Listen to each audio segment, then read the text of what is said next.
జెండాలు తెచ్చిన కార్యక్రమం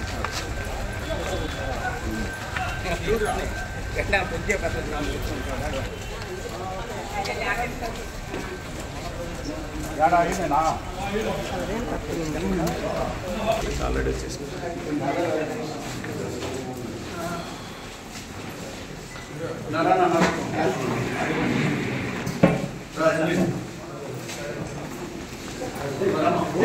ఎందుకు ముందు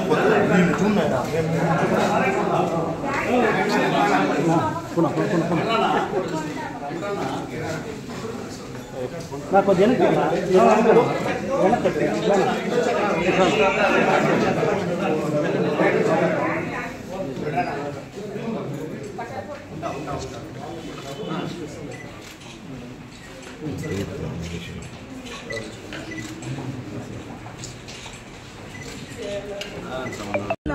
అరాచకాలు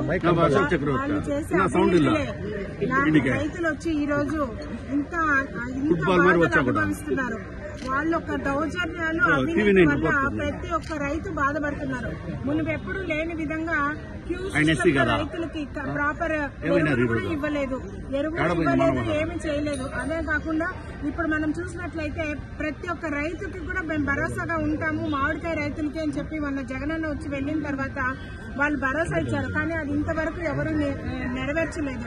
వీళ్ళకి ఎంతసేపు అయినా దౌర్జన్యాలు, దోపిళ్లు, అరాచకాలు, వీళ్ళ యొక్క స్వార్థం కోసము పేద రైతులను శాతం వాళ్ళు వదలడం లేదు.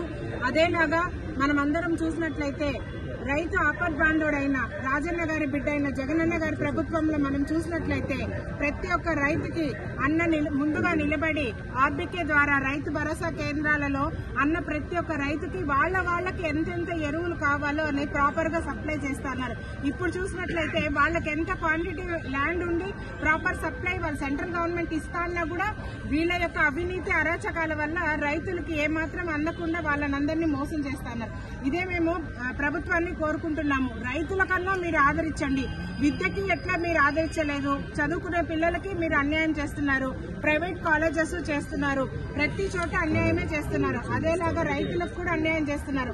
మనం ఈ రోజు తిండి తింటున్నామంటే దానికి కారణం ఒక రైతు. ఆ రైతు పడే కష్టాన్ని మనసులో పెట్టుకుని రైతులకి సపోర్ట్ గా ఉండి వాళ్ళకి కావాల్సిన ప్రాపర్ ఎరువులు సప్లై చేయమని మేమందరం మా తరఫున గవర్నమెంట్ ని డిమాండ్ చేస్తున్నాము.